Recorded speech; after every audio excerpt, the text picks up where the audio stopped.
Bangalore City Corporation.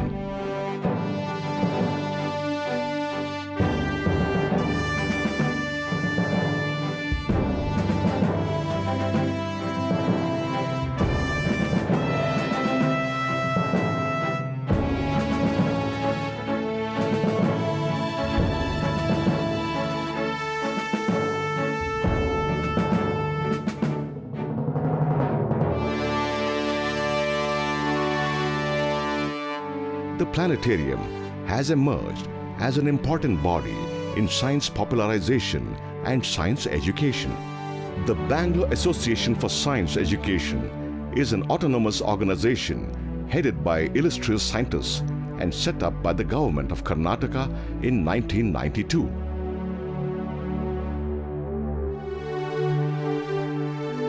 Under the able administration of this body, the planetarium ceaselessly works at realizing the primary objectives: popularization of science and imparting science education at all levels by non-formal methods. The star attraction of the planetarium is the Sky Theatre. Assisted by the centrally placed special projector that you see here, the night sky is simulated on the hemispherical dome above us. The planetarium produces several audio-visual programs.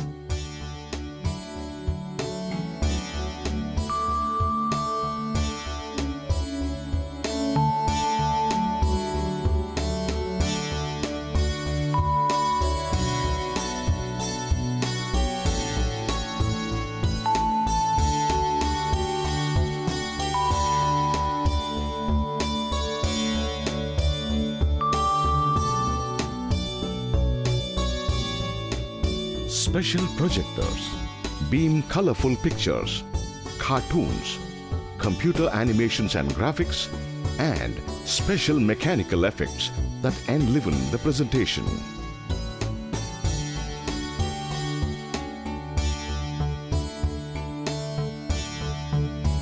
Mirror Dome, the new technology that adds a new dimension to one's experience in the planetarium show, provides an immersive feeling, a sense of being part of the scene itself.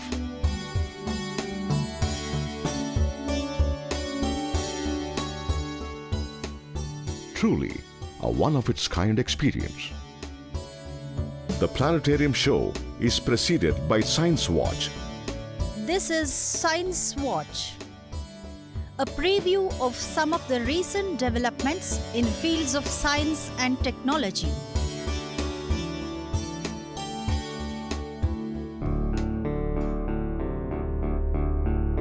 Neighboring the Sky Theatre is the exhibition hall. The exhibits supplement the main program with additional scientific content for the discerning visitor.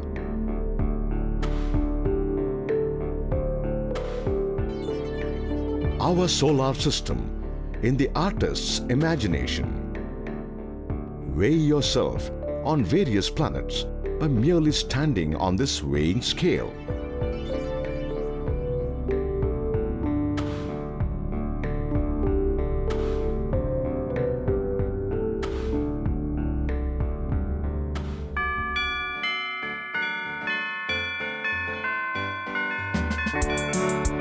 Located in the planetarium campus is the Science Park.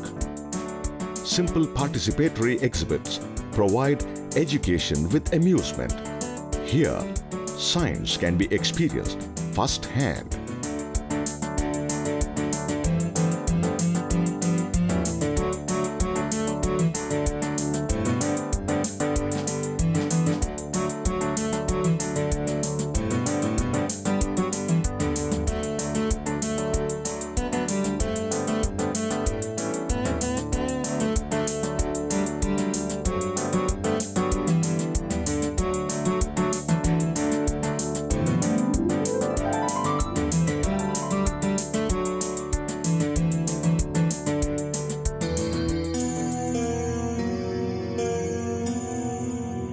Know Your Stars is a monthly program that introduces one to the night sky and celestial events of the month.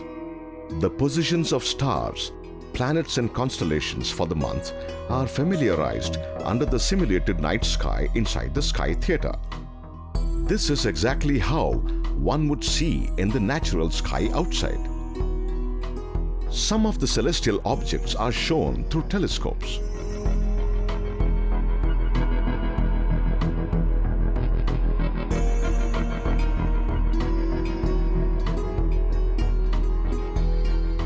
Celestial events such as solar and lunar eclipses, transit of Venus, and occasional comets cause much excitement to the public. The Jawaharlal Nehru Planetarium makes elaborate arrangements to watch them safely.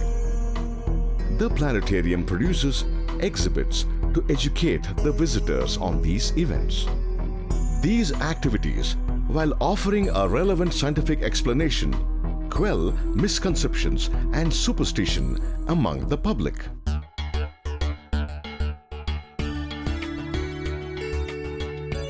Science in action.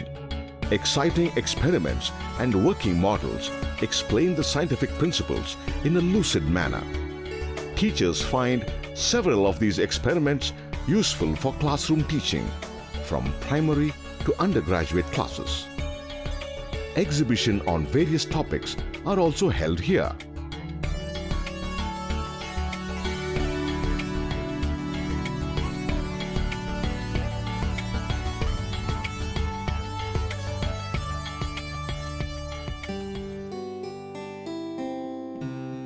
Movies on scientific topics are usually screened on the third Sunday of the month. Popular documentaries such as Cosmos by Carl Sagan, Ascent of Man by Jacob Bronowski, and Blue Planet by David Attenborough are shown. The program has shown a steady growth in its popularity. Universe in the classroom.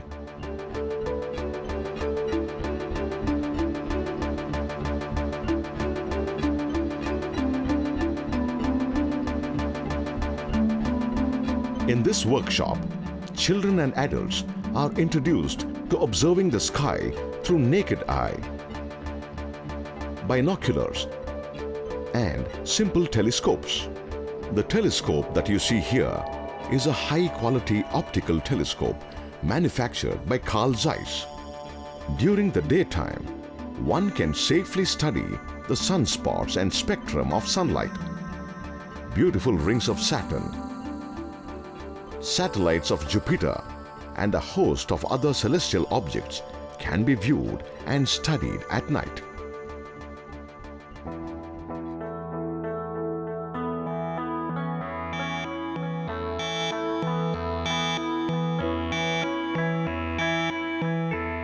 Workshops for content enrichment and practice of effective methodologies in teaching of science and mathematics are regularly conducted for school teachers.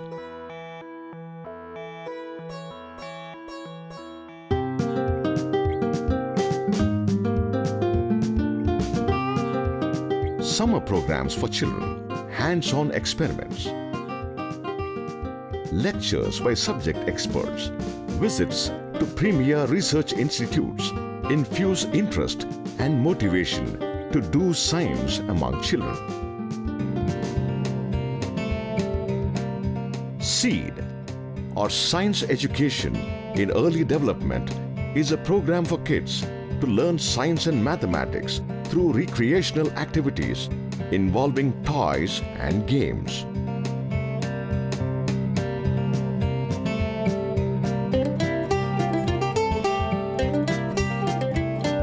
Base Camp is a 10-day experiential program for primary and high school children using science kits to make them feel science.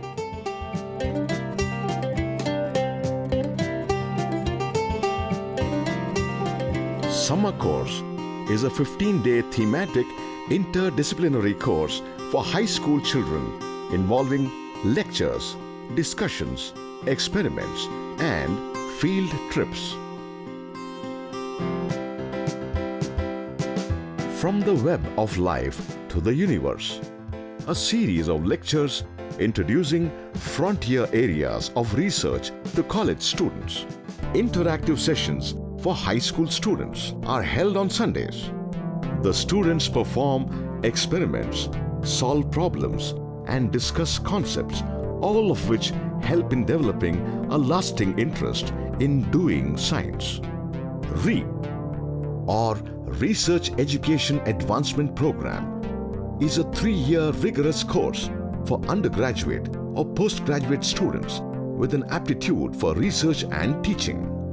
The program is actively supported by premier institutes such as the Indian Institute of Science,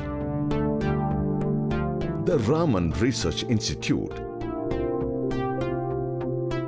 and the Indian Institute of Astrophysics. Lectures by reputed scientists, exploring through experiments. Creative projects that challenge the brilliant minds transform students into scientists. Scientists provide opportunities for REAP students to work with them and experience research environment.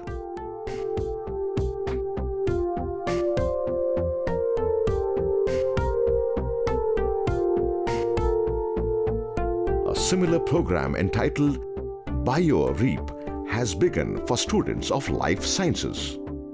The programs conducted over the weekends lay a strong foundation in the basics and develop problem-solving skills, which are essential for a researcher. Students experience the joy of doing research. REAP students are pursuing PhD programs at various top universities in India and abroad, a clear indication of the impact of this program.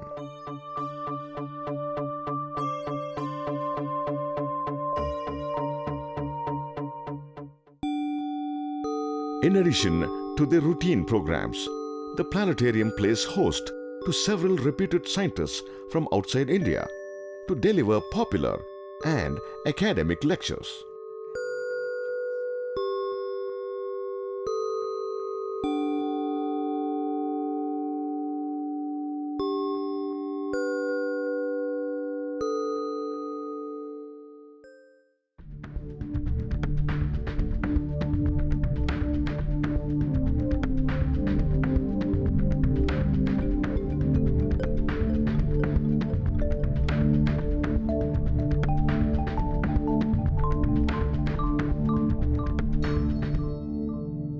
Please do visit the planetarium.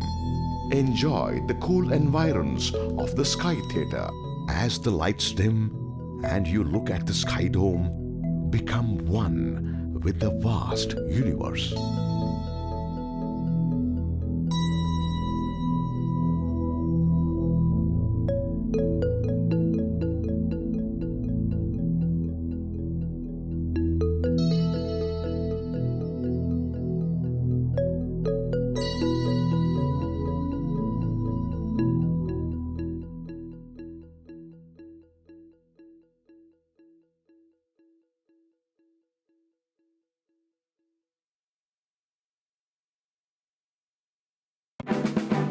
ತಲೆ ಎತ್ತಿ ಆಕಾಶದಲ್ಲೊಮ್ಮೆ ಇಣುಕಿ ನೋಡಿ, ಈರುಳಿನಲ್ಲಿ ಕಂಗೊಳಿಸುವ ಚಂದ್ರ, ಹಿನ್ನೆಲೆಯಲ್ಲಿ ಅಸಂಖ್ಯಾತ ನಕ್ಷತ್ರಗಳು, ಗ್ಯಾಲಕ್ಸಿಗಳು. ಒಂದು ವಿಸ್ಮಯಕಾರಿ ರಮಣೀಯ ಲೋಕವೇ ನಮ್ಮೆದುರು ತೆರೆದುಕೊಳ್ಳುತ್ತದೆ. ಆಗಸದ ಇಂಥ ಅದ್ಭುತ ರಮ್ಯಗಳನ್ನು ಧರೆಗೇ ಇಳಿಸಿ ದರ್ಶಿಸುವ ತಾಣವೊಂದಿದೆ ಬೆಂಗಳೂರಿನಲ್ಲಿ. ತಾರಾಲಯ, ಜವಾಹರ್ಲಾಲ್ ನೆಹರು ತಾರಾಲಯ. ನಗರ ಪಾಲಿಕೆ 1989ರಲ್ಲಿಯೇ ಸ್ಥಾಪಿಸಿದ ಈ ತಾರಾಲಯಕ್ಕೆ ಲಕ್ಷಾಂತರ ಜನ ಭೇಟಿ ನೀಡಿದ್ದಾರೆ.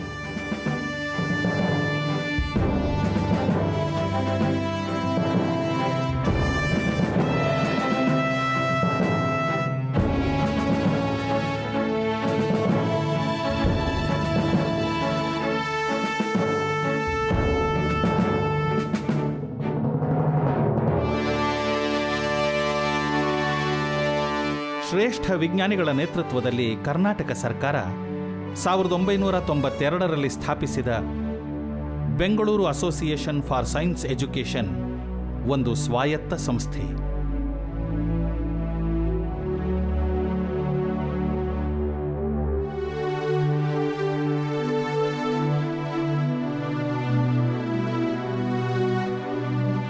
ಆಡಳಿತ ಮಂಡಳಿಯ ಸಮರ್ಥ ನಿರ್ವಹಣೆಯಲ್ಲಿ ನಡೆಯುತ್ತಿರುವ ಜವಾಹರ್ಲಾಲ್ ನೆಹರು ತಾರಾಲಯದ ಮುಖ್ಯ ಉದ್ದೇಶಗಳು ವಿಜ್ಞಾನವನ್ನು ಜನಪ್ರಿಯಗೊಳಿಸುವುದು ಹಾಗೂ ಅನೌಪಚಾರಿಕ ವಿಧಾನಗಳ ಮೂಲಕ ವಿಜ್ಞಾನ ಶಿಕ್ಷಣವನ್ನು ನೀಡುವುದು.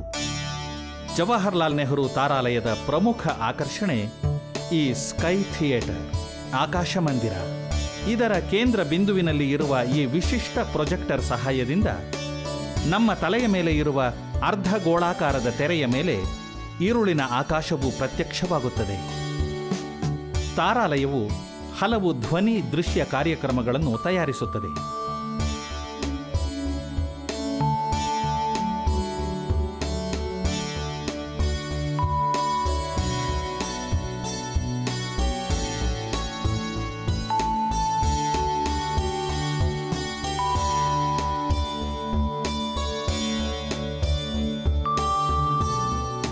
ಆಕಾಶ ಮಂದಿರದಲ್ಲಿ ಸೃಷ್ಟಿಯಾಗುವ ಈರುಳ ಆಕಾಶದೊಂದಿಗೆ ಸುಂದರ ವರ್ಣಚಿತ್ರಗಳು, ಕಾರ್ಟೂನ್ಗಳು ಹಾಗೂ ಕಂಪ್ಯೂಟರ್ ಅನಿಮೇಷನ್ ಚಿತ್ರಗಳು ಸುತ್ತಲೂ ಅಳವಡಿಸಲಾಗಿರುವ ವಿವಿಧ ಪ್ರೊಜೆಕ್ಟರ್ಗಳ ಮೂಲಕ ಮೂಡುತ್ತವೆ.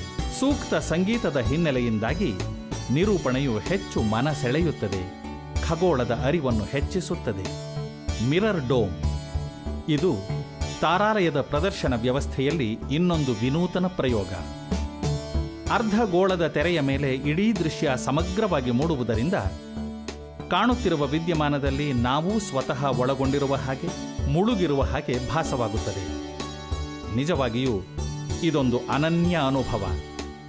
ಸ್ಕೈ ಥಿಯೇಟರ್ನ ಪ್ರತಿ ಕಾರ್ಯಕ್ರಮಕ್ಕೆ ಮುಂಚೆ ವಿಜ್ಞಾನ ತಂತ್ರಜ್ಞಾನ ಕ್ಷೇತ್ರದಲ್ಲಿ ಆಗುತ್ತಿರುವ ಬೆಳವಣಿಗೆಗಳ ಪರಿಚಯ ನೀಡುವ ವಿಜ್ಞಾನ ಸಮೀಕ್ಷೆ ಎಂಬ ಕಿರು ಕಾರ್ಯಕ್ರಮವೂ ಇರುತ್ತದೆ.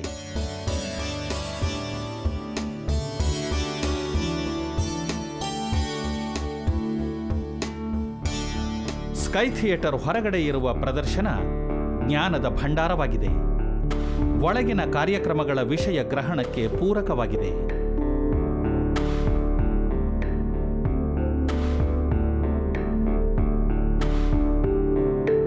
ಕಲಾವಿದನ ಕಲ್ಪನೆಯಲ್ಲಿ ಸಾಕಾರಗೊಂಡ ಸೌರ ವ್ಯೂಹ. ಈ ವಿಶಿಷ್ಟ ತೂಕದ ಯಂತ್ರದ ಮೇಲೆ ನಿಂತುಕೊಳ್ಳಿ. ವಿವಿಧ ಗ್ರಹಗಳ ಮೇಲೆ ನಿಮ್ಮ ತೂಕ ಎಷ್ಟಿರುತ್ತದೆ ಎಂದು ಕಂಡುಕೊಳ್ಳಿ.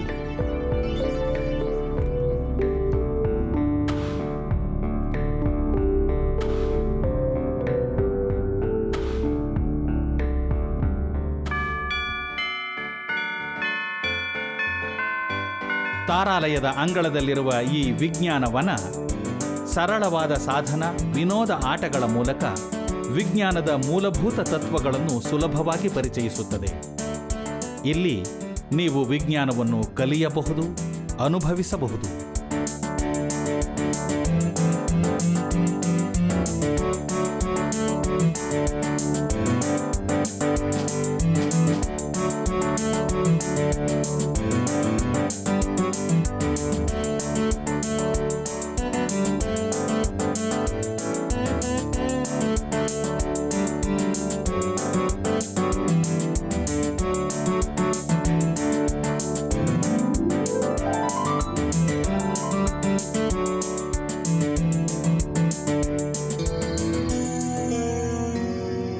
ನಕ್ಷತ್ರ ವೀಕ್ಷಣೆ. ಪ್ರತಿ ತಿಂಗಳು ನಡೆಯುವ ಈ ಕಾರ್ಯಕ್ರಮದಲ್ಲಿ ಆಕಾಶ ಮಂದಿರದ ಅರ್ಧ ಗೋಳಾಕಾರದ ತೆರೆಯ ಮೇಲೆ ಅಂದಿನ ರಾತ್ರಿಯ ಆಕಾಶವನ್ನು ಮೂಡಿಸಲಾಗುತ್ತದೆ. ಗ್ರಹಗಳು, ನಕ್ಷತ್ರಗಳ ಸ್ಥಾನ ಹಾಗೂ ರಾಶಿ ವಿನ್ಯಾಸಗಳನ್ನು ಇಲ್ಲಿ ನೋಡಿ ತಿಳಿದುಕೊಳ್ಳುತ್ತೇವೆ. ಹೊರಗೆ ಬಂದು ತಲೆ ಎತ್ತಿದರೆ ಅದೇ ಮಾದರಿಯ ಆಕಾಶ ತನ್ನ ವೈಶಾಲ್ಯವನ್ನು ನಮ್ಮೆದುರು ಬಿಚ್ಚಿಡುತ್ತದೆ. ಕೆಲವು ಆಕಾಶ ಕಾಯಗಳನ್ನು ದೂರದರ್ಶಕಗಳ ಮೂಲಕವೂ ವೀಕ್ಷಿಸುವ ಅವಕಾಶ ಇಲ್ಲಿ ದೊರೆಯುತ್ತದೆ.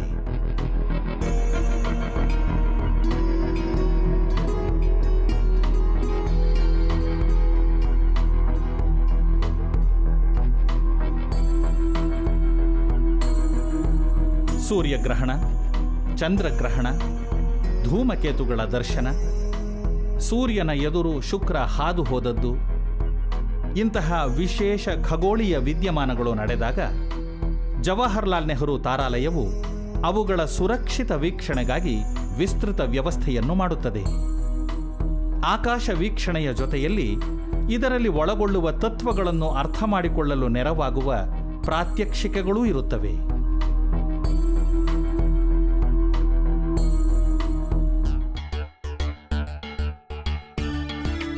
ವಿಜ್ಞಾನ ಪ್ರದರ್ಶನ. ಸಕ್ರಿಯ ಮಾದರಿಗಳ ಮೂಲಕ ವಿಜ್ಞಾನದ ತತ್ವಗಳನ್ನು ಸುಲಭವಾಗಿ ಅರಿತುಕೊಳ್ಳುವ ಪ್ರಯತ್ನ. ಇವುಗಳಲ್ಲಿ ಅನೇಕ ಪ್ರಯೋಗಗಳನ್ನು ಶಿಕ್ಷಕರು ಶಾಲೆಗಳಲ್ಲಿ ವಿಜ್ಞಾನ ಬೋಧನೆಗಾಗಿ ಅಳವಡಿಸಿಕೊಂಡಿದ್ದಾರೆ. ಇದಲ್ಲದೆ ವಿವಿಧ ವಿಶಿಷ್ಟ ವಿಷಯಗಳ ಕುರಿತು ಪ್ರದರ್ಶನಗಳು ಇಲ್ಲಿ ಏರ್ಪಡುತ್ತವೆ.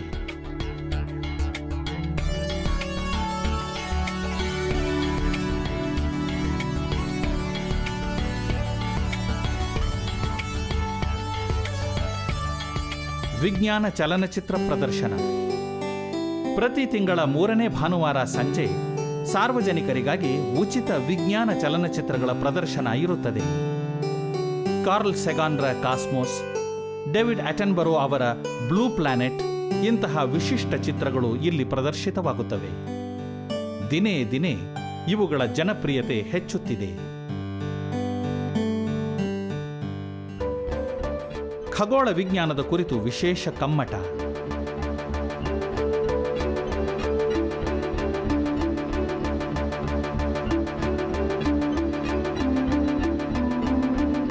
ಇದರಲ್ಲಿ ಮಕ್ಕಳ ಜೊತೆ ದೊಡ್ಡವರಿಗೂ ಅವಕಾಶ. ದುರ್ಬೀನು, ದೂರದರ್ಶಕಗಳ ಸಹಾಯದಿಂದ ಖಗೋಳದ ಪರಿಚಯ.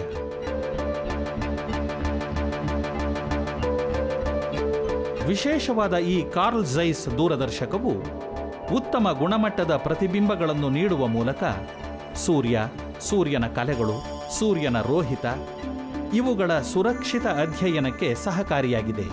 ಇದರ ನೆರವಿನಿಂದ ಶನಿಗ್ರಹದ ಉಂಗುರಗಳು ಹಾಗೂ ಗುರುಗ್ರಹದ ಉಪಗ್ರಹಗಳನ್ನು ನೋಡಬಹುದಾಗಿದೆ.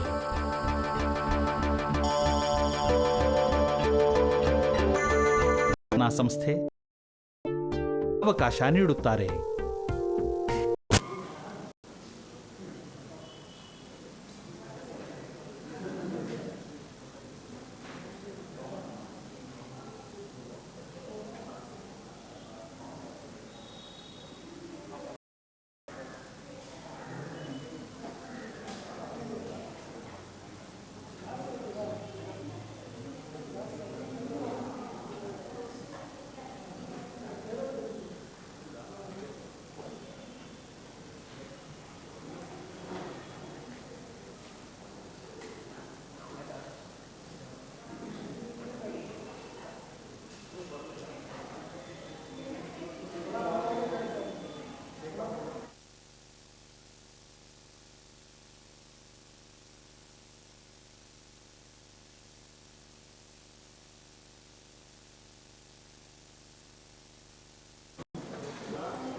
The star attraction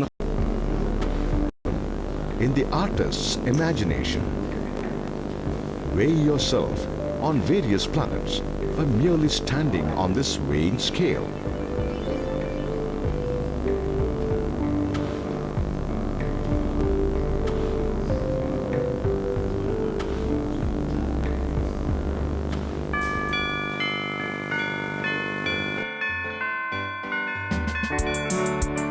Located in the planetarium campus is the Science Park. Simple participatory exhibits provide education with amusement. Here, science can be experienced firsthand.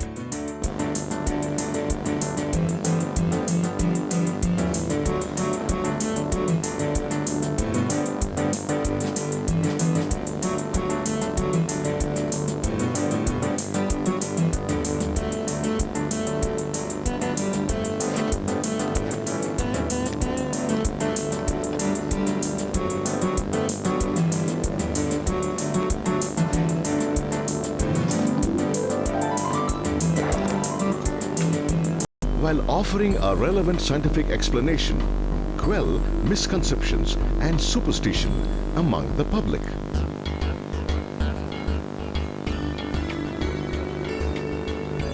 Science in action. Exciting experiments and working models explain the scientific principles in a lucid manner. Just exhibition on various topics here. third Sunday of the month is David Attenborough has shown. The program has shown a steady growth in its popularity. To observe from Even 15 years. See, what happened was, during the First World War, 1915, many of the scientists were pressed into service, but service was confined to behind the lines, where they would help with the medical aid and things like that. But unfortunately, by mistake, Schwartz and that was fatal, and he was dying. His solution, this singularity was apparent. There was nothing wrong with the space-time. But as you can see, the radius of the sun is about 700,000 kilometers, whereas the Schwarzschild radius is only 3 kilometers. And this kind of singularity, once again within quotation marks, occurs only in empty space and not within the sun where there is matter. So everybody consoled himself, oh, it won't happen, and so on and so forth. But on the other hand, it became a great enigma for even Einstein. It became Einstein's enigma. He could not understand this. And in 1922, there was a conference in Collège de France, College, not Collage, but Collège de France, where they convened a meeting to discuss theory of relativity, the present and the status of, the status at that time of relativity, and it was attended by some of the brightest brains of the time. For example, Becquerel, among physicists, Becquerel, Brillouin, Langevin, and among the mathematicians, two of the most important, brilliant mathematicians, Cartan, Eli Cartan, and Hadamard. Both of them were considered to be the best mathematicians of the time. And then Hadamard raised the question of this Schwarzschild singularity. There was a lot of discussion. No headway was made. And Becquerel called it a hole in space. That was the nearest one came to black hole. And Eddington, who was not present, he called it a magic circle. And Einstein, who was in the chair, he called it jokingly Hadamard's despair, because Hadamard had raised that question. And Einstein never liked this black hole. He felt space-time was a beautiful thing, and here is the ugly child of the beautiful space-time. And even as late as 1939, he was trying to prove that black holes cannot exist. 1939, he was trying to do that, but of course, what can you do? Dyson, one of the great physicists of our times, says that every genius has a blind spot, and for Einstein, black hole was the blind spot, according to Dyson. So, to go back or go forward, actually forward, we should start with the so-called idea of mass limit before we can understand about black hole itself. And so here is Professor S. Chandrasekhar, one of the great astrophysicists. And this was a photo, as you can see, was taken in the planetarium when he came here in 1989. But of course, the Chandrasekhar limit for white dwarfs was given way back around 1930 when he was only about 20 years of age. And he gave that white dwarf limit, which is 1.44 solar masses. Stars like the sun, which have masses within the limit, will become white dwarfs. That's what he proved. But what about stars that are heavier? You cannot rule them out. They do exist. And they do contract. They do contract gravitationally when they have used up all the nuclear fuel. So what about them? So the idea of higher mass stars was taken up by Robert Oppenheimer, and he worked. See, for example, Chandrasekhar could get the white dwarf limit using only special theory of relativity for the electron gas that made up the white dwarf, and Newtonian gravity. But Oppenheimer realized if you want to go for neutron stars, full general relativity has to be used, and that's what he did. A great progress in the field, and in his time he got it as only 0.7 solar masses, because the nuclear interactions and the physics of that was not known. But when you put in the physics of nuclear matter interaction and so on, the modern value is about 1.5 to 3 solar masses. But what about stars that are even heavier? Well, nothing can stop the gravitational collapse. The collapse will be catastrophic, and it is relentless, and finally what you get is a black hole. So in 1939, Robert Oppenheimer with his student Harlan Schneider in University of California showed how gravitational collapse can produce what we call today a black hole. Black hole, the name was not there. Schwarzschild surface, Schwarzschild singularity, which was not singularity, were the terms that were used. And once again, Robert Oppenheimer is, some people call him the father of atom bomb. I don't think he ever liked that. He should be called the father of black holes, if you like. So that was Robert Oppenheimer's contribution, and this is the schematic picture of the stellar evolution that produces the black hole and other objects.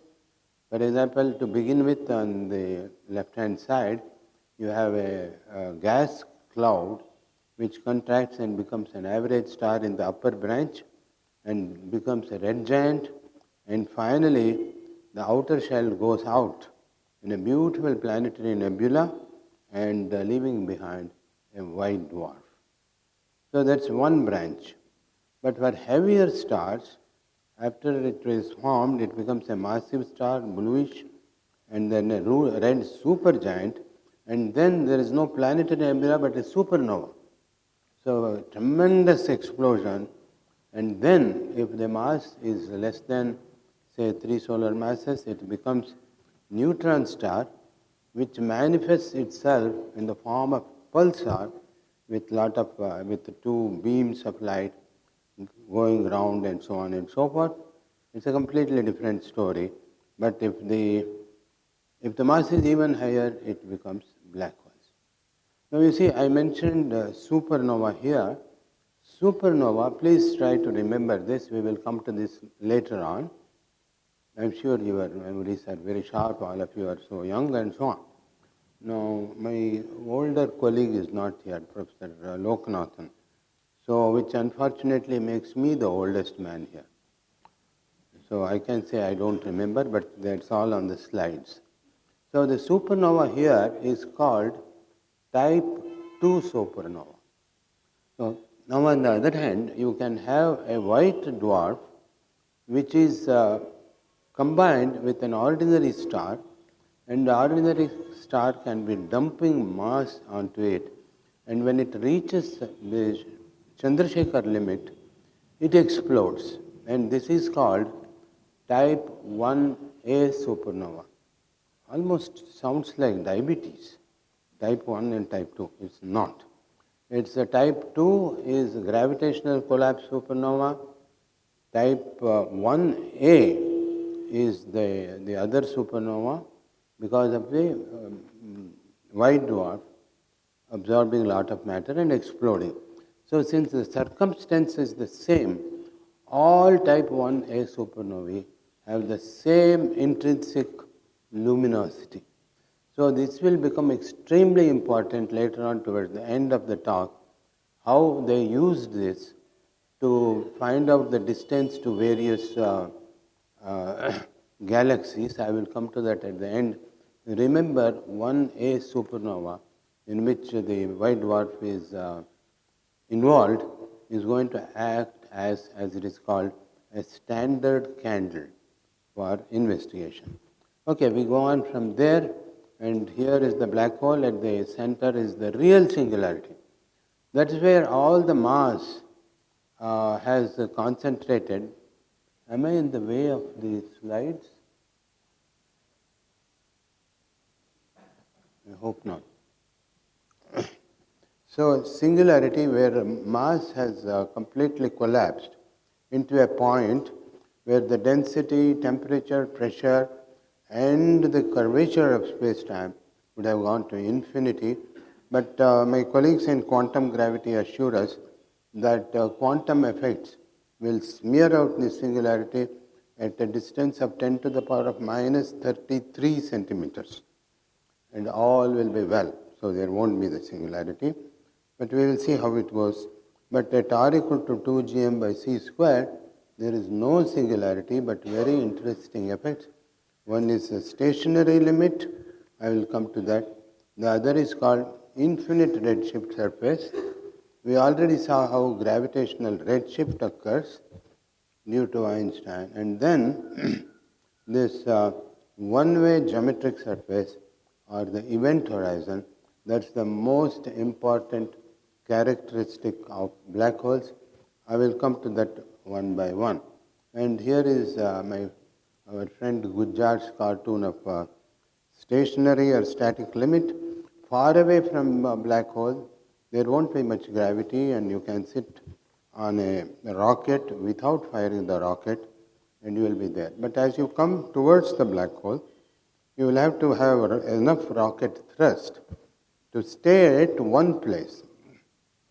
But when you reach the surface of this black hole, the thrust will have to become infinite to stay at one place, and that is why it is called stationary limit.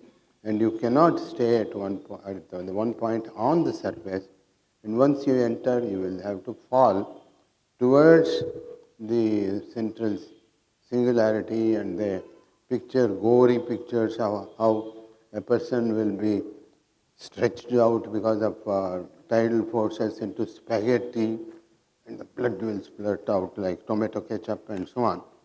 So let's not worry about that. But most important thing is this is gravity infinite redshift. Redshift becomes infinite as you move towards the black hole, but we will have to think of why things move in and what they cannot come out. So it's the one-way geometric surface. So we encounter one-way geometric surface always. For example, you can all go out of here. Please don't do that. It will break my heart. But if you thought about a massive black hole, I don't know how much, 10 billion or whatever, very interesting. In our own galaxy at the center, there is a 3 million solar mass black hole. Okay, so there are very big black holes at the galactic centers. I will come to that later. But here is the fallacy. Can you read the fallacy there, marked in yellow? So it says, well, I come to that in a moment. I'll come to that. Can you read it? Read it if you can. I can't. But the fallacy is here. The fallacy was there. It says, you read it in newspapers as there, you read it in popular books, it's absolute rubbish, okay? It may be an unparliamentary word, but I use it. It's rubbish, it's nonsense. A black hole is so dense that nothing, not even light, can escape. That's what it says. But look at this density, so-called. Here is the formula. It's very easy. You can do it at home. 3 by m by 4r. And for r, you substitute this value, and you get the density to go as 1 by m squared. So the higher the mass, the lower the density. How low? For 10 solar masses, it's the neutron star limit. And for galactic black holes, billion solar mass, it will be less than water. So it's saying that light cannot escape because it is dense. It's complete absurd. I'm using so many words: nonsense, rubbish, absurd. So next I will use another. Second fallacy, the gravitational field of a black hole is so high that nothing, not even light, can escape from it. So once again, if you compute, it's for 12 solar mass, it is neutron star, and if you go to a billion, I'm sure you can find some ordinary star at the surface of which the force will be that. But does a star like that act as a black hole? One-way surface? No, it does not. So, what is the situation? Now, here is a very nice picture of wavefront. This is ripples on water. So, somebody can just go in, swim, and come out swimming faster than this. If you can't swim, I can't swim, you can take a motorboat, go in, turn back, and come out. Is this possible for light? No, sir. So, the other word I was going to use was ridiculous, okay? So we had nonsense, rubbish, and so on. Now, here is Einstein, and a wavefront comes. As it comes from right to left, he is entering it from left to right, relativity, okay? Then he wants to recross it, and is running very fast, his pipe is flying away and so on, but he can't catch it. Because he showed that velocity of light is the ultimate and nothing can reach that, therefore he cannot recross it, and it acts as a one-way surface. So you have a wave front. Every moment a wave front is coming to me, coming towards you and so on. That's why we see. But we know black hole is not moving like that. All you have to do is unleash gravity. The gravity reigns in that wavefront and makes it static at one point, and in time and space, such a wavefront will be there. It won't have any electromagnetism, but the geometrical property that things can go in and cannot come out will be maintained, and it will be there. I know this is a novel idea and it may take a little longer. You think about it, you read about a book.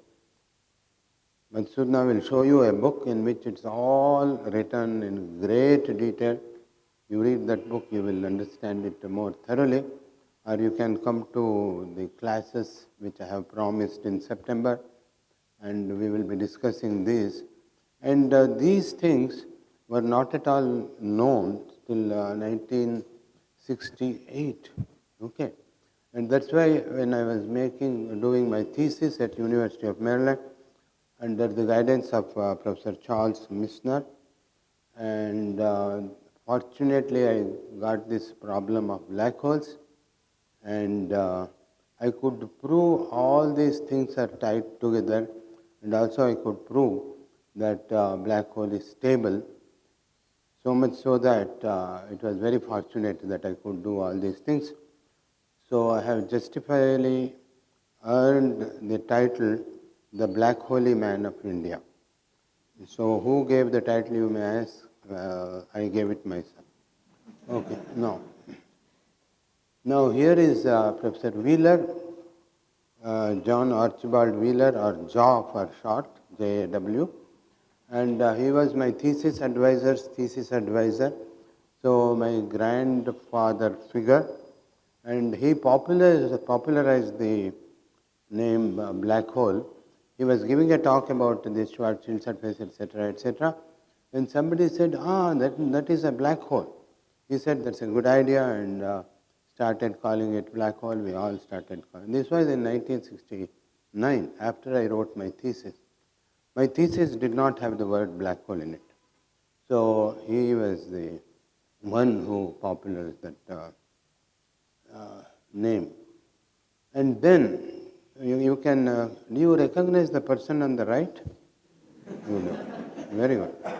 The person on the left is Roy Kerr, and in 1916 was Schwarzschild black hole. In 1963, it had to wait almost 40 years, he gave the solution to rotating black hole. He was not looking for that. It was sheer serendipity. I'm glad he is not here to hear this. It was serendipity, but then people realized a rotating black hole was there. Now, since everything rotates, atoms rotate, Earth rotates, and there are rotating heads of departments.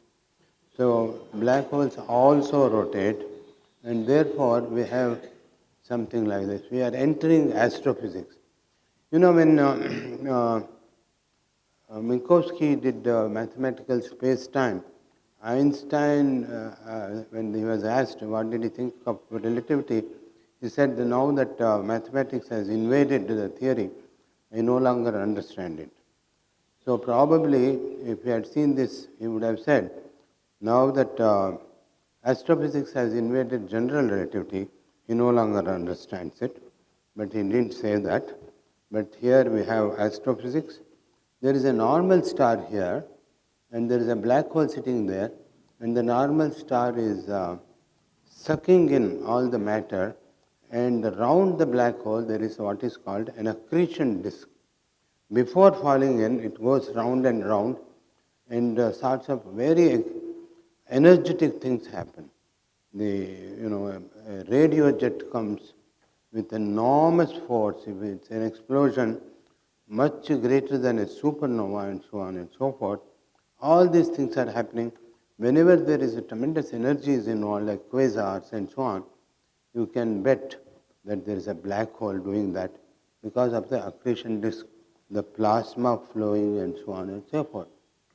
So this is the picture, artist's view of accretion disk, and you can see that bluish thing going out.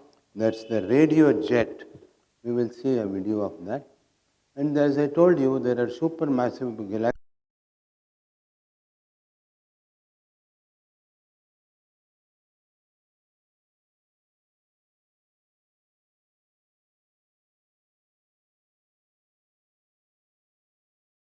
And now they have found 10 billion. So fortunately, no radio jets are coming, otherwise we wouldn't be here at all. It would have been completely destroyed, probably. So these are the black holes. Now let me show you with all the computer graphics and so on, we can visualize what is happening. And here is a binary one. They don't make this sound.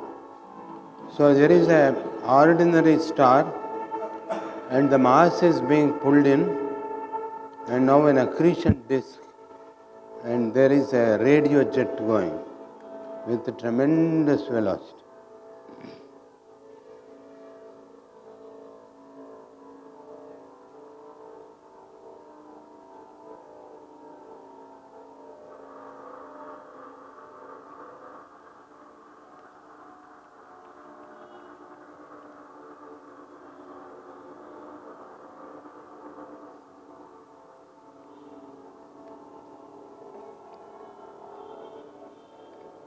So there you saw the black hole.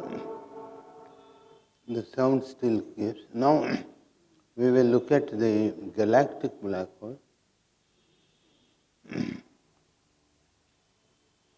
See, the galaxy is coming towards you, and as you go near,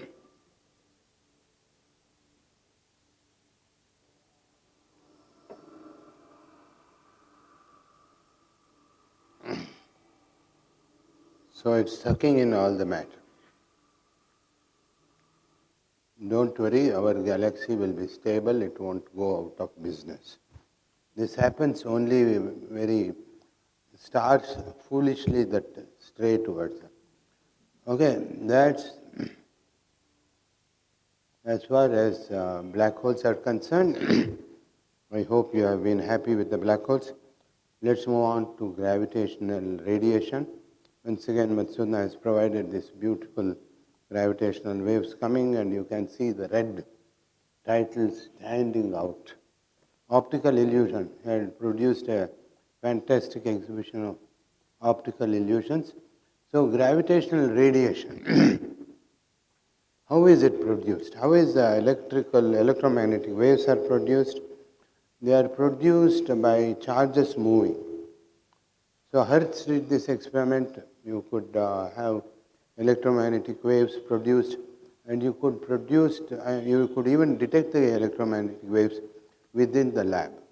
But unfortunately, gravitational waves are nearly 10 to the power 40 or 50 times weaker than electromagnetism. So you can't have that kind of experiment or observations. So we'll have to look for very energetic things happening up there in astronomy.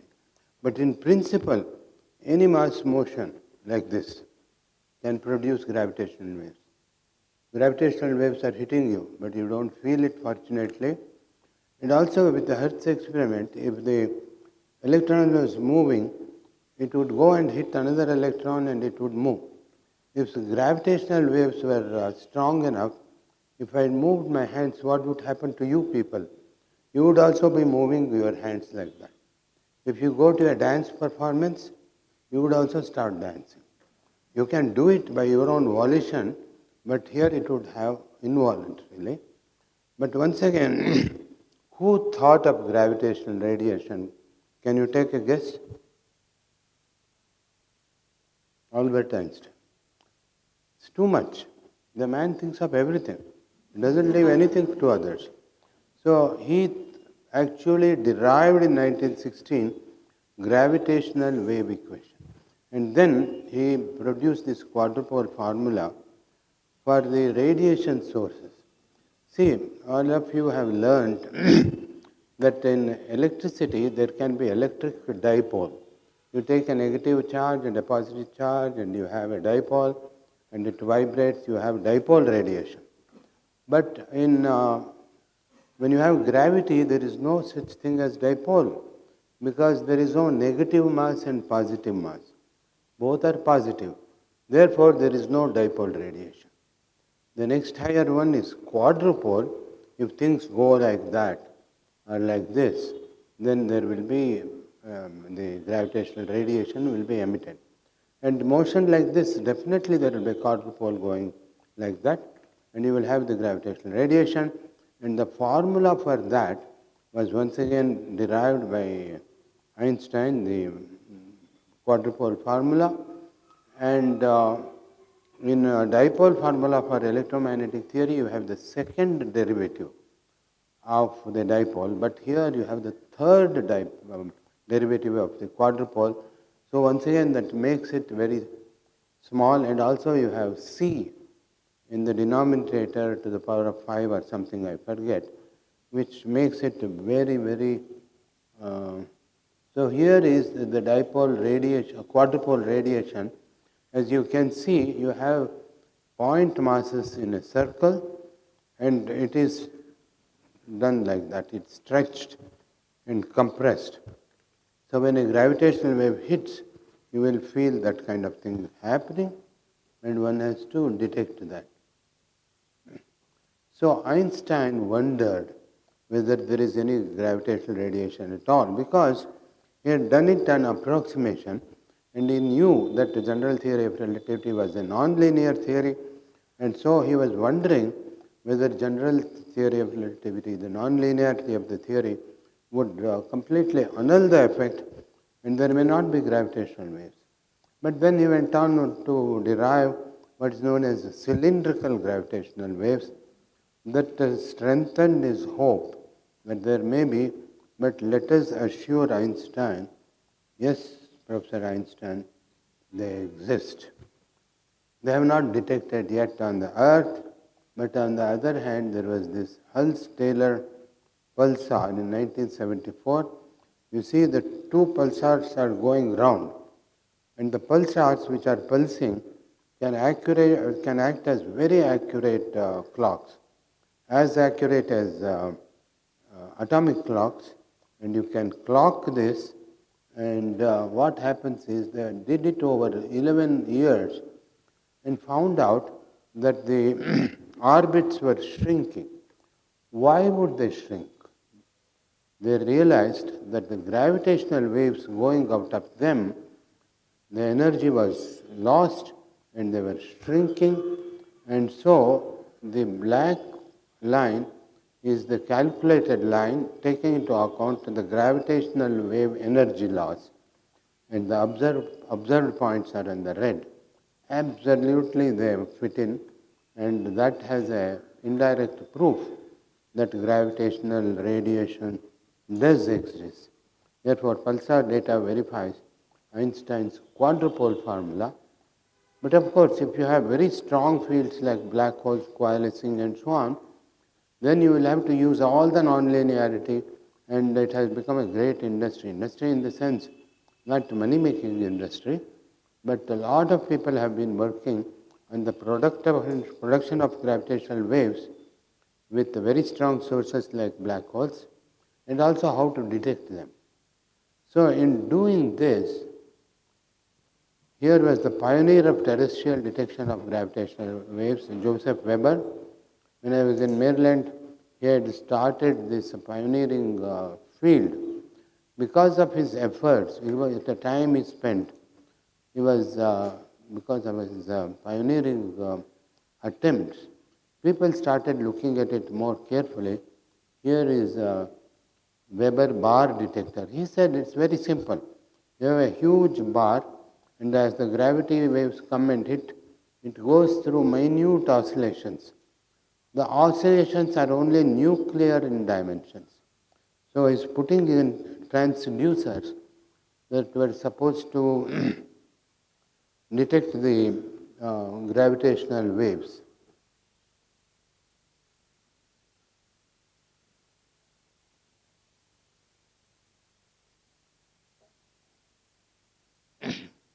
Let me tell you a story, because I was in Maryland, this happened in Maryland, I have seen this detector. So what happened was, when it was about to become operative, it was almost operative. So every morning when they took the record of the recordings, whatever has been the data recording, they would find a beautiful peak around midnight. And then after 5 minutes, another peak. This was too good to be true that astrophysical occurrences were producing this. So one of the students, graduate students, volunteered to stay in the night in the lab and find out maybe there were some problems with the electronics and so on. So he didn't doze up, fortunately. At 12 o'clock exactly, a security guard came in and banged the door. One peak. He went round and then went out banging the door, another peak. So next day they told the security guard, don't worry, everything is secure, nothing to steal, so no more spikes. But on the other hand, Weber said that he had detected gravity waves, but he even announced it. And there was a lot of excitement, but later on, there was a lot of data analysis by other people, statistics and so on. And so the consensus was that he had not detected, only some noise and so on. Unfortunately, by the time he died, nothing had really progressed, but things remain that he was the pioneer, and people who came afterwards started doing that. And the one that has become operational or becoming operational is called LIGO. It's called Laser Interferometric Gravitational Wave Observatory, LIGO, L-I-G-O. And it's very simple in the principle. Principle is always simple, but practice is very difficult. And it is a Michelson interferometer is the principle. See here, light comes, it is split by the mirror, one-way reflecting mirror, and another two mirrors, and they are combined, and you have the interferometer at the bottom. You get the fringe if there is some phase shift between the two. If not, there are no fringes. This he used to find out the ether wave, and it was a null experiment. But if you have gravitational waves coming, these mirrors are huge and they are suspended. So as the gravitational waves come and hit, they start oscillating. Therefore, the fringes also oscillate, and from this they can detect the gravitational waves. And here you have the actual picture of LIGO, and each arm of that Michelson interferometer is 4 kilometers, this one. Those perpendicular ones, and lot of electro hardware and so on. So they started LIGO, it didn't really detect 25, 30 years ago, and they went into advanced LIGO. It only has put in limits, and they are going into improved LIGO, and they tell that they will detect in 3 years and so on. And my colleagues have promised me that once it happens, they are going to show me something called quasi-normal modes. Because quasi, we say, Americans call it quasi-normal modes, and they look like this. So, what happened was, this is in 1970, I was doing this computer experiment. So I would send on the computer, not practically you can't do this, not now anyway. So you send a Gaussian wave packet like this, and it goes and hits the black hole. And the poor black hole starts vibrating because it has been hit. So it is shivering for a time being and sends out this beautiful curve, one big one and small one, smaller one, smaller one. And these have come to be named as quasi-normal modes. So when the LIGO becomes operative, they start looking at them, looking at the gravitational waves. They will be looking for these quasi-normal modes, and these modes are the direct evidence for black holes, and they can tell you the mass and the angular momentum and so on. So they have a fixed frequency between these, it's going to go. Oh, that's how it will go when you see the recording. Okay. Okay, let me go backwards. Okay, that's the quasi-normal modes. And the promise is that they will come and show me this on their recorders. I'm waiting. I don't know when it will happen. But if you have two black holes going around like this, originally it will be sinusoidal, like a tuning fork, because they will be in rhythm. But then as they come closer, the frequency goes up, and it's called a chirp, like that bird. And finally, quasi-normal modes, and they have compared it to the pure dying note of a bell that has been struck. So if you strike the bell, the frequency will be the same, but the amplitude goes down. So it is called ringing of black holes. Quasi-normal mode, ringing of black hole like a bell. So what does I remind you of? If you have read this novel, it should remind you of Quasimodo. Hunchback of Notre Dame, his name was Quasimodo. So it was quasi-normal mode, ringing the bell, which is the black hole. So I thought I would take, since they credit me with finding the quasi-normal mode theoretically, I could call myself Louis Quasimodo. Quasi-normal mode, Quasimodo. Louis, why Louis? L-O-U, capital, stands for Lord of the Universe. Vishveshvara is Lord of the Universe. Lu is Quasimodo. So when I write my next book, I will use that. And so here is what happens. Any black hole involved, there will be gravitational waves coming out, like the asymmetric collapse of matter star producing gravitational gravitational waves towards the end, or coalescence of two black holes. But the end, you always have quasi-normal modes, which has become a universal thing. So they will be looking for them, definitely.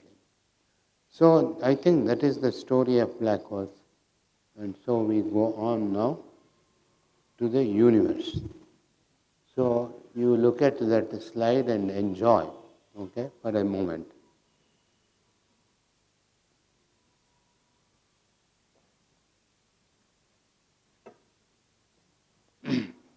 So, how did the universe start? I mean, universe started long ago, but the ideas about start, we go back to Aristotle. I started my first talk with Aristotle and Bertrand Russell's quotation about Aristotle counting the teeth of Mrs. Aristotle. But he also said heavens are immutable. Cannot change because their laws are perfect. If you have perfection, if you change, you will have to change into imperfection. So you cannot do that with heavens. So all changes are confined to sublunar region near the earth. That's what was his dictum. But then came Tycho Brahe. This is Tycho Brahe's observatory, and fantastic observatory. He was known as the king of observers. And there is an assistant doing his PhD, I think, on the left-hand side. There is another graduate student. So they are helping him. And then Tycho observed nova in the constellation of Cassiopeia. Here is Cassiopeia, and right in the center you can see the nova. Nova means brightening of the star, a new star, or a guest star. So that he thought there was a new star, and in Cassiopeia, but it turns out it was type 1a supernova. You remember 1a type supernova is produced by matter being dumped on a white dwarf. That's what it was, they have found out, and it has a remnant, and it's called Cas A. Beautiful remnant, Cas A, remnant of the nova, which you can see through the telescope, beautiful. But you see, look at the capital letter, Cas A nova. What does it mean? What does it make? Here is Casanova. Okay? So that's what Tycho Brahe had discovered. Casanova was not among astronomers, but there can be Casanovas among astronomers. Don't ask me who they are. Okay, I'll tell you one classic case. You go and read about him. Halley of Halley's comet was supposed to be a Casanova. Okay. Now, Johannes Kepler also observed a supernova in the constellation of Ophiuchus, the divine healer, but it did not leave behind a remnant. And Galileo, the great one, obviously observed both supernovae. But no supernova has been observed in the Milky Way. These two were in the Milky Way, and there is a saying that supernovas occur, or supernovae occur in our own galaxy only when there are great astronomers. I don't want to tell this to people in IAA, but probably the only exception is Edwin Hubble. He was an exception, but even then there was no supernova observed in our own galaxy. All right, so that is where it stood, and again, here comes Albert Einstein. So I had looked at, did the light go? Has the light gone out? Something went out. Can you see the slides? Can you see me? Very good. There was no need, but if you see me, that's all right. So Einstein pondered about the universe. So he had pondered about many things. Now he pondered about the universe, and he realized there were no large-scale changes in the universe. Nobody had seen galaxies moving or whatever. So he said, therefore, the universe must be static. So what did he do? To make the universe static, he introduced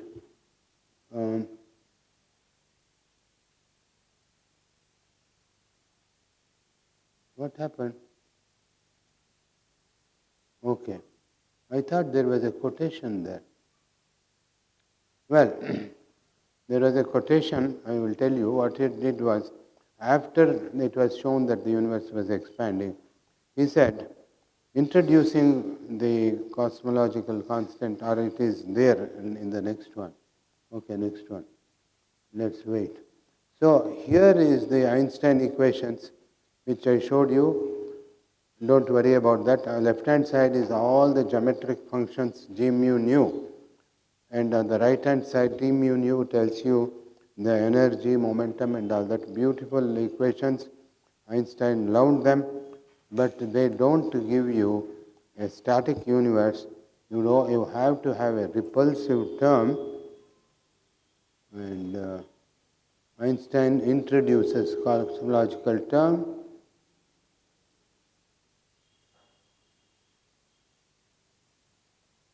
Where is the cosmological term? Lambda g mu nu. The lights came back. Lambda g mu nu, that lambda is the cosmological constant, and Einstein said, introduction of the cosmological constant lambda was the biggest blunder of my life. Not only because if we had not introduced, and if we had predicted that the universe has to be expanding, and Hubble had discovered that, they would have said Einstein had predicted that. We should feel so much sympathy for the person. He had predicted so many things. Why should he be perfect? Humans need not be so perfect. So it was all right. But he thought it was a blunder not just because of that. He thought it was an ugly constant. The whole equation was so beautiful, and he felt that it was ugly. This is not my word. He used ugly again and again. We will come to that. So here is the cartoon. At school I was very poor in my Greek. I could master only a single letter of the Greek alphabet, namely lambda. That was the biggest blunder of my life. So, as a matter of fact, he was very poor in Greek, because if you want to learn Latin in Greek, you have to memorize. And Einstein was not for memorizing, he was completely for thinking. So the Greek teacher, I forget his name, he told Einstein, you are completely spoiling the atmosphere of the class. Your very presence here is vitiating the atmosphere. I wish you would go. Einstein went. He left the school and went somewhere else. And also, the Greek teacher made a prediction. He predicted that Einstein would amount to nothing. So to make such an accurate prediction, the Greek teacher must have been a great astrologer. So that is what happened. But then, going backwards a little, we want to study now the large-scale structure of the universe. And here is Herschel. And William Herschel, or Wilhelm Herschel, was a music composer and a music conductor of very big orchestras. If you go home, you go to Google and type Herschel's violin concerto or symphony. You can listen to his beautiful compositions. They are really beautiful.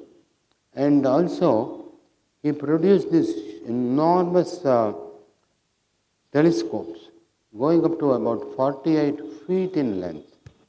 with which he could scan the whole heavens.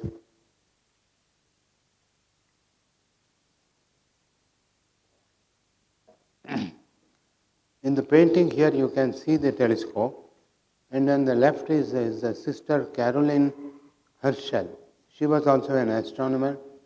She discovered about 9 comets or something like that. And the boy who became Sir John Herschel, he went to South Africa and had an observatory of his own and so on. And Herschel catalogued about 2,000 nebulae. Nebulae were the name given for diffuse patches of light in the sky, and charted out 7,000 stars. And also he observed double stars by which he could prove that Newtonian gravity worked even there at the stellar distances. So he did all that, and also he conjectured this is how our own galaxy must look like, and he thought ourselves, that point there at the center is supposed to be the sun. So Copernicus had banished the sun from the center of the solar system, but he brought back the sun at least to the galaxy. But that was going to change. And so, now how do you chart out the galaxies outside or even our own galaxy? So today is the International Women's Day, and I'm not joking, but we should pay our tribute to this fantastic lady, Henrietta Swan Leavitt. And she was working in Harvard Observatory under the directorship of Harlow Shapley. I will tell you about him. And her job was to look at the photographic plates, hundreds and thousands of them. These were called human computers. And the boss was Pickering, and they were also called Pickering's harem. And they would look at it and then write down where the stars were and so on. She discovered, by looking at these various, some stars were variable stars. The first one she spotted was in Cepheus the king. See, first we saw, which was that Tycho Brahe. Where did he find? He found it in, where did he find? Cassiopeia. She was the queen. Cepheus was the king. And so queen and king, so they came to be known as Cepheid variables. If you know the frequency, which you can easily observe, that's related to the absolute luminosity, the intrinsic brightness of the star. So if you know the brightness of the star, intrinsic brightness, you can measure the apparent brightness. From the inverse square law, you can find the distance. As simple as that. Therefore, Cepheid variables became the standard candles from which you could find the distance.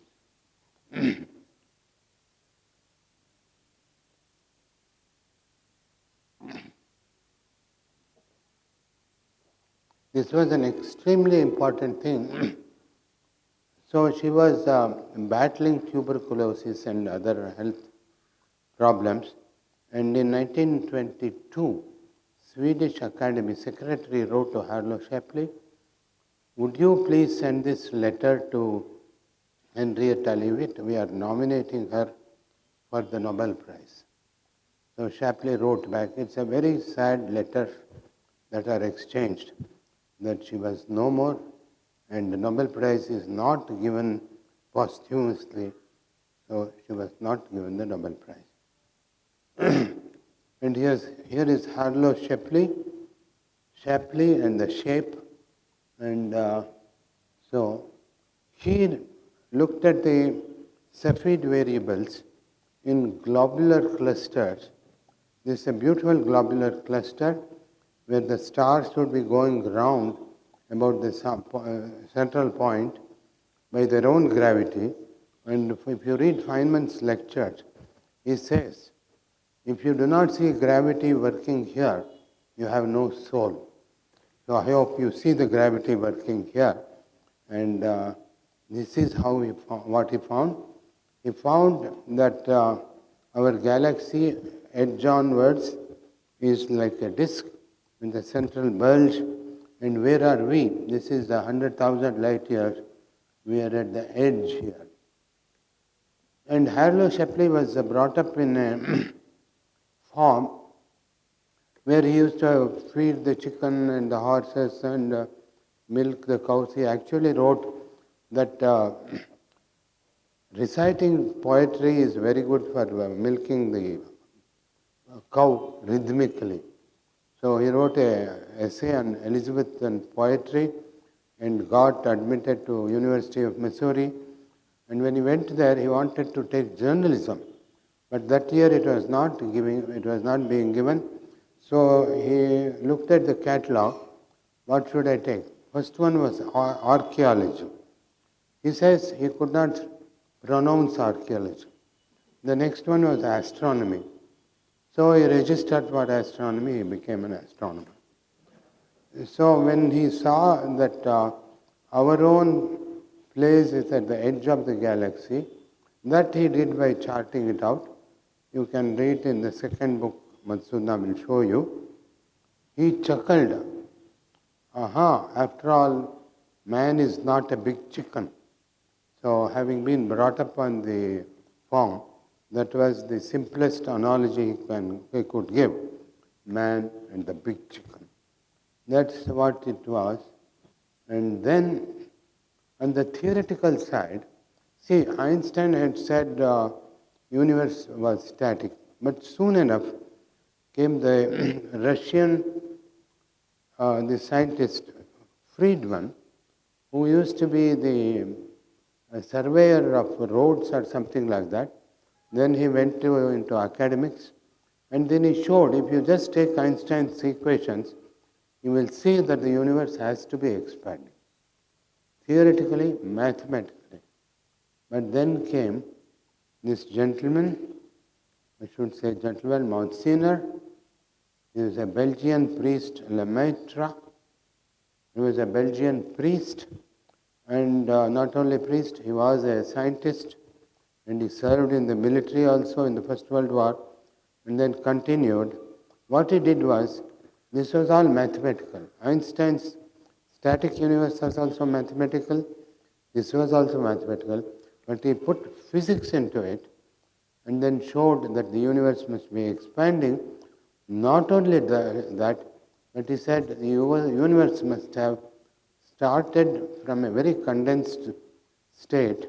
He said it was the fireworks beginning of the universe from the primeval atom. So we say it is the Big Bang from the primordial fireball. By the way, Hoyle, in an interview in BBC, Hoyle believed in steady state universe, no beginning, no end. So, in a derogatory way, he said, Big Bang. But he was trying to make fun of the beginning. But the Big Bang caught the imagination of people. It backfired on Hoyle. Now everybody calls it Big Bang. So, Hoyle had to live with it. So, he was the one who was the originator of the Big Bang.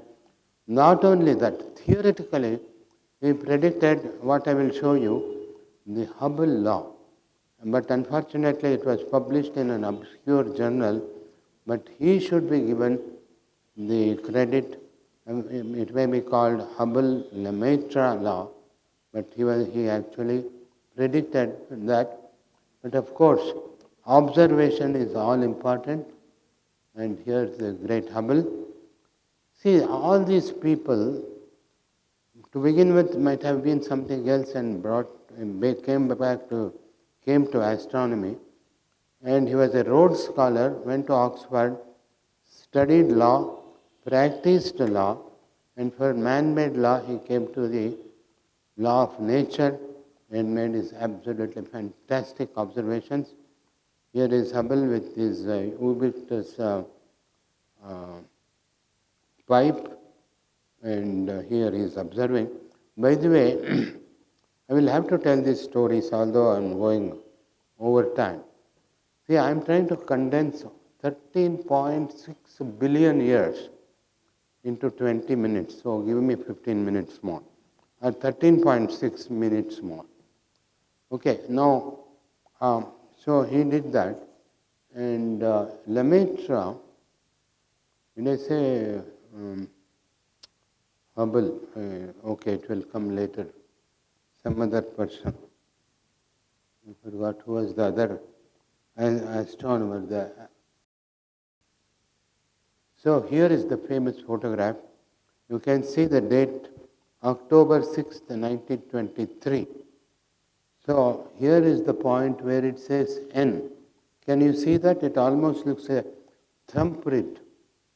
And then he writes out, crosses out N. N for one little point that changed the complete perception of man about the universe. So he could measure the distance by Henrietta Leavitt's this Cepheid variable, and he found that the distance, actually this is the modern photograph of Andromeda. We had Cepheus, and then before that Cassiopeia, father, mother, Andromeda. You know the Andromeda story, okay, no time for that. Variable star, he measured the distance, and he arrived at it as about 800 to 900,000 light years. The width of the Milky Way was only 100,000 light years. He had shown that the nebulae were outside the Milky Way. They were extragalactic. Now we know that it's about 1.5 million light years. And he went and charted out, measured the distances to billions of these nebulae. He called them nebulae, he never called them galaxies. And he found out that you could go to billions of light years. And then came Milton Humason, another accidental astronomer. And here is the cartoon of this magnificent mule driver. He was a high school dropout. He went to Mount Wilson area and went to a hotel as a bellboy, carrying luggage and so on. He liked the place so much, he settled there. When the observatory was being built, he became a mule driver, carrying all the lumber to build the observatory, and he fell in love with the observatory and became a janitor. To tell you the truth, he fell in love with the observatory, and he also fell in love with the observatory's structure's 4-month daughter, and married the daughter and lived happily ever after.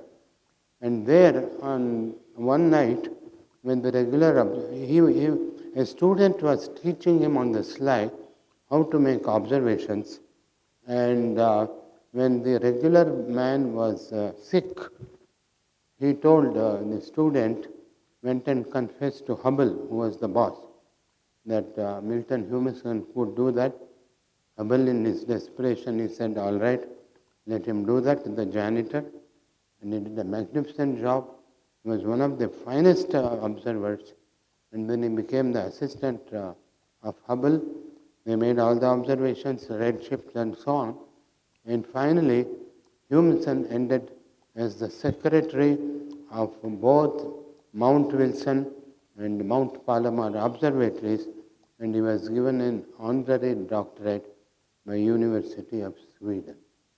So that is the history of Humason.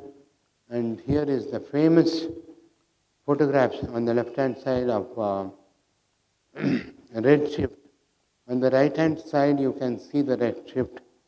The larger the distance, larger the redshift of the galaxies. And the redshift, they relate it to velocity through Doppler formula. But now we know that for more accurate work, for more distance, you will have to use cosmological formula, which is a bit more complicated.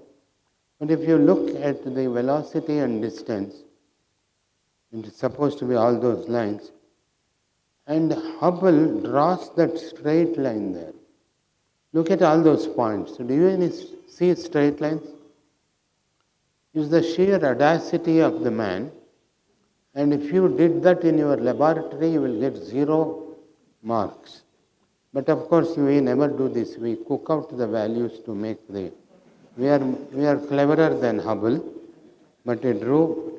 But he got the age for only 2 million years or 2 billion years. That was very embarrassing because the fossils were 6 billion years. How could the fossils be older than the universe? Then it became more and more, and now we know 13 billion. And here is Einstein looking through the Mount Wilson telescope, and Elsa was also there, his wife. And apparently Elsa told the people, maybe it was not nice, my husband does all this on the back of the envelope, what you do with these great telescopes. That's true. Einstein was doing at the back of the. So, what about see, it's expanding. But everybody knows it was supposed to be slowing down because of gravity.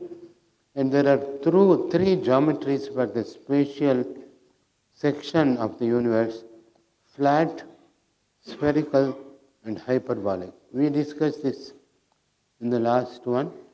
And the slowing curve are also different, this theoretical.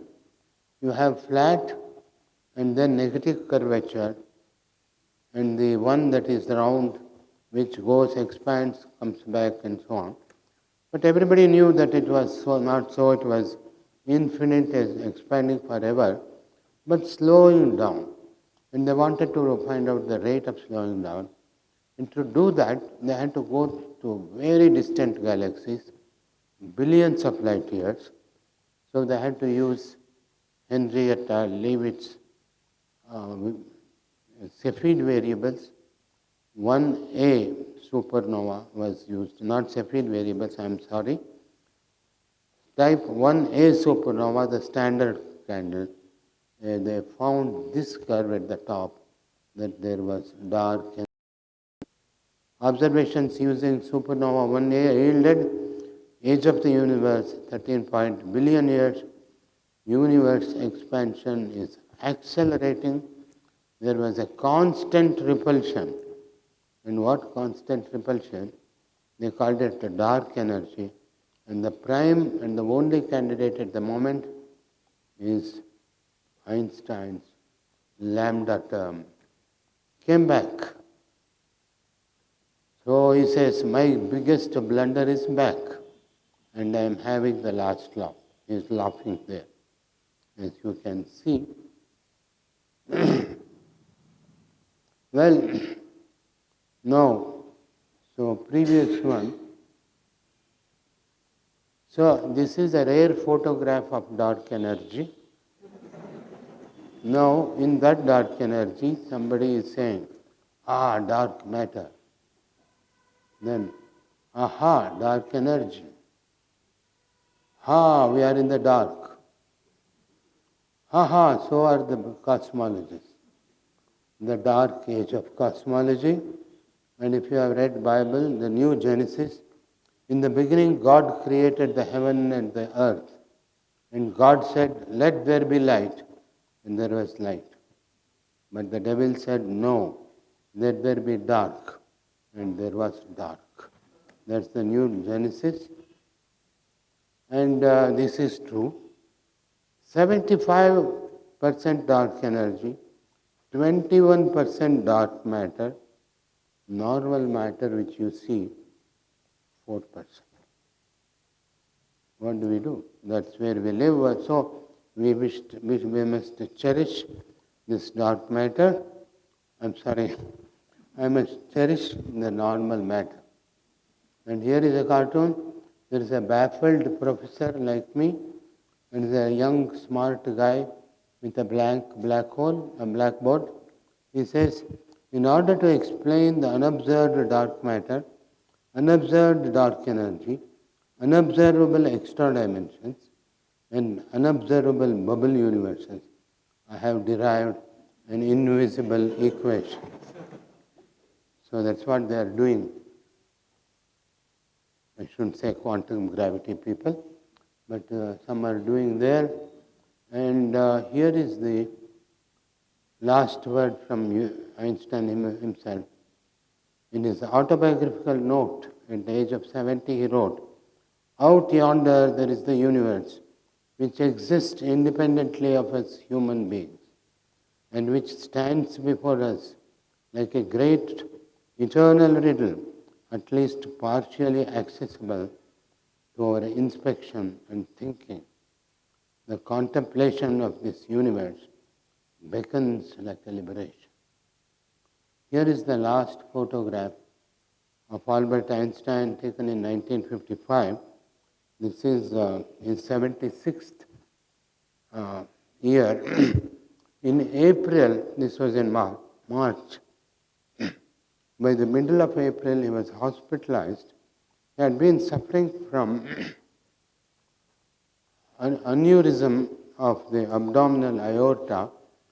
Because of the thinness of the aorta bulges, and apparently it's extremely painful.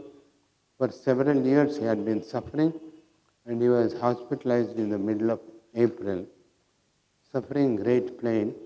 But even then, in the last days, he called Helen Dukas, his secretary, to send him his notes so he could work on it. And a few hours before the end, the doctor said they could turn a new kind of surgery, not proven yet, but still it could be worked on him to extend his life. So Einstein said to them simply, "I have done my share. It's time to go. And I want to go elegantly." So within hours, he was gone. But those were the recorded last words. But he spoke his last words in German. But unfortunately, the nurse in attendance did not know German, so his real last words have been lost to the world. So that is the end of his story. But don't forget, March 14th is Einstein's birthday. We must celebrate.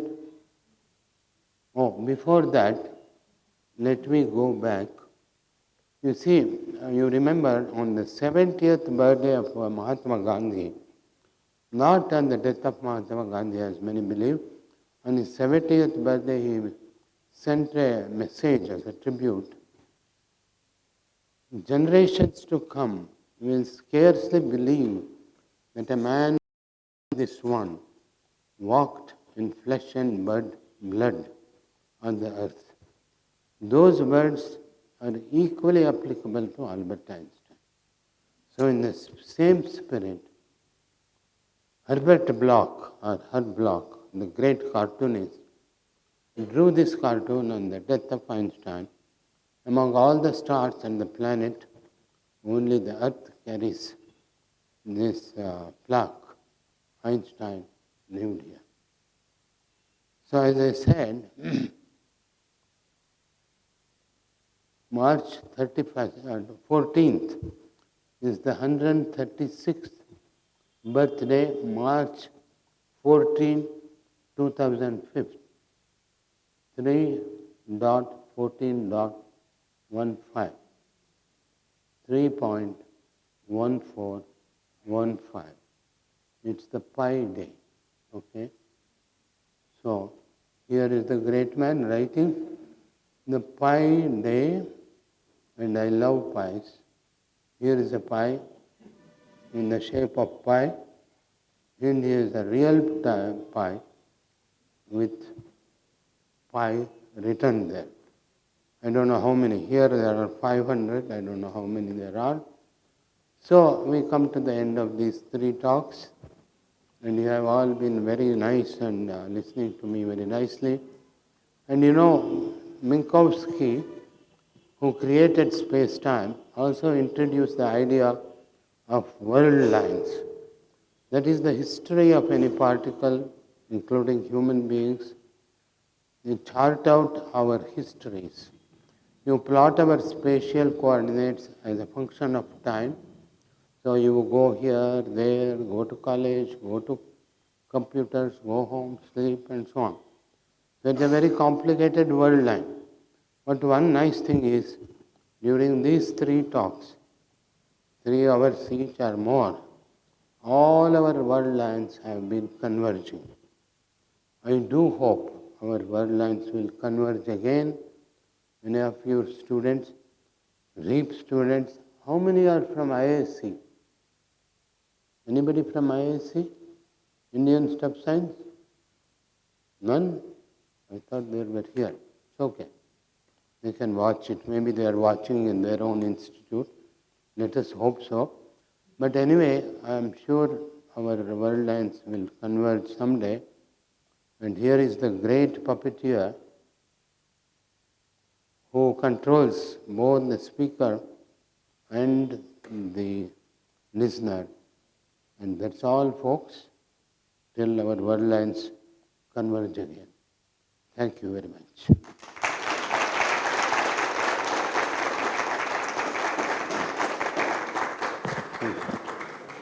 Thank you.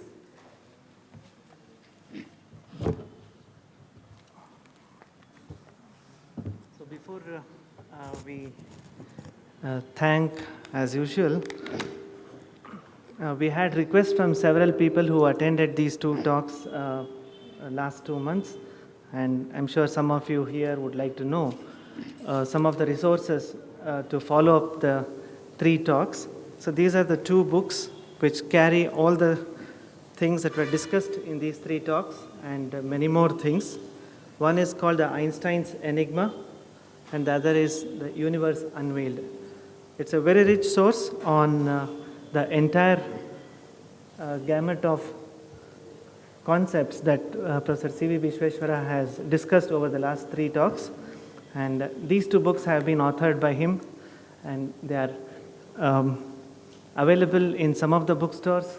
You can buy them and read and enjoy. It's the commercial break. So for each copy sold, I become richer by $1. Very rich and famous. Okay. Please go ahead. Sorry for the interruption. So first of all, we would like to thank, like we started in the first talk, at the end of the first talk, Albert Einstein himself. So we would like to thank for so many discoveries made during his lifetime and the impact that each of them have had. And these have been very succinctly and lucidly brought out by Professor Vishweshwara over the last 3 talks. So we thank both of them. And thanks for the simple and elegant historical and scientific introduction to general theory of relativity and the monumental work done by Einstein, which have been brought at a level that most of us have been able to understand, and I suppose all of us. And some of the most significant ideas born out of general theory of relativity has been discussed in today's lecture. Sir, thank you very much for the 3 talks.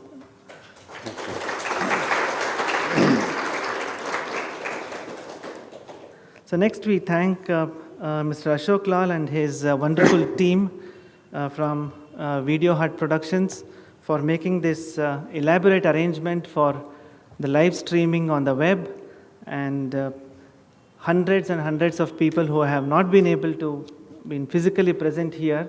So their world lines are converging with us elsewhere. So thank you very much, Video Hut Productions, for this wonderful arrangement. And then we thank you all for the wonderful support you have shown by being present here. Many of you have been here for all the 3 talks, so thank you very much.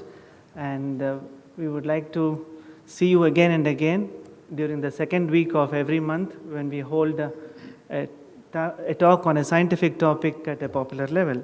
So please watch out our announcement on the website.